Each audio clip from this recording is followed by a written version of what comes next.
Hi weavers, welcome back to my channel. Please నా channel ఎవరైనా subscribe చేసుకోకపోతే subscribe చేసుకోండి, బెల్ బటన్ని ప్రెస్ చేయండి, లైక్ షేర్ కామెంట్ చేయండి. లైక్ చేయడం మాత్రం మర్చిపోకండి. ఇంకా ప్రతి వీడియోలో చెప్తూనే ఉన్నాను కదా, మీరు లైక్ చేయడం వల్ల నుంచి మరికొందరికి రీచ్ అవుతుందండి. ఈరోజు నేను బీరకాయ పచ్చడి చేయబోతున్నాను. ప్రాసెస్లోకి అయితే వెళ్ళిపోదామండి.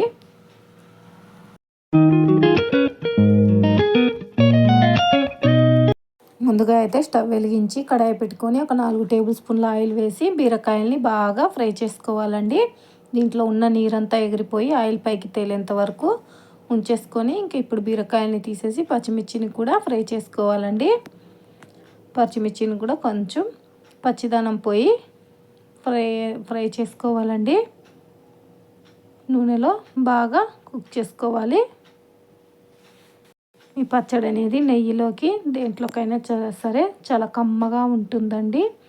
చాలా సూపర్గా కూడా ఉంటుంది. ఇంకా మన పచ్చిమిర్చి కూడా ఫ్రై అయిపోయింది. ఇంకా పక్కకు తీసేసుకుందామండి.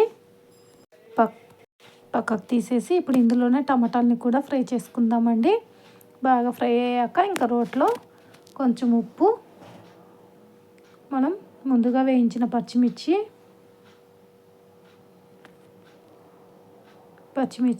వేసేసుకోవాలండి. పచ్చిమిర్చి వేసి బాగా కచ్చాపచ్చగా దంచుకోవాలి.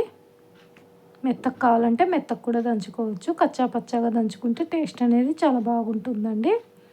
ఇంక ఇది కచ్చాపచ్చగా దంచి ఇంకా దీంట్లోనే మనం వెల్లిపాయలు ఇవి కొంచెం దంచాలండి.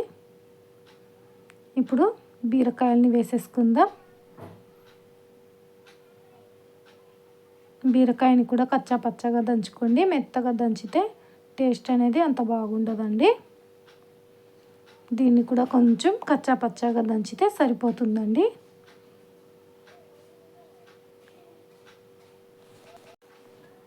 మిక్సీకి వేయడం వల్ల టేస్ట్ అనేది రాదండి, దంచితేనే టేస్ట్ అనేది వస్తుంది.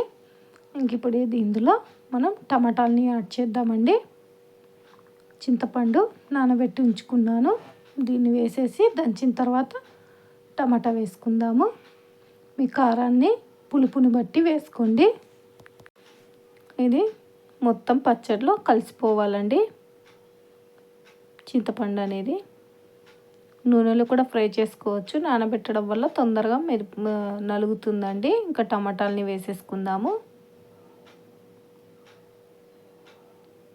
ఇంకా ఆయిల్ తర్వాత లాస్ట్లో వేసుకోవచ్చండి. ఇంకా ముందు ఇవన్నీ బాగా ఒక్కసారి కలిపేసుకోండి. బాగా దంచుకొని ఫైనల్గా ఉల్లిపాయ వేసుకోవాలండి. ఉల్లిపాయ మీ ఇష్టం అండి. ఉల్లిపాయ వేయడం వల్ల టేస్ట్ అనేది వస్తుందండి. ఇంకా ఈ విధంగా ఉల్లిపాయ మొత్తాన్ని దంచేసుకోవాలండి. మొత్తం దంచేసుకొని ఇంక ఇప్పుడైతే తీసేసుకుందామండి. ఇంకా తాలింపు అయితే ఏం లేదండి, ఈ విధంగానే తినడమేనండి. నెయ్యి వేసుకొని తింటే చాలా కమ్మగా ఉంటుందండి. మన బీరకాయ పచ్చడి అనేది ఎంతో టేస్టీగా ఉంటుంది. చాలా సూపర్గా కూడా ఉంటుందండి.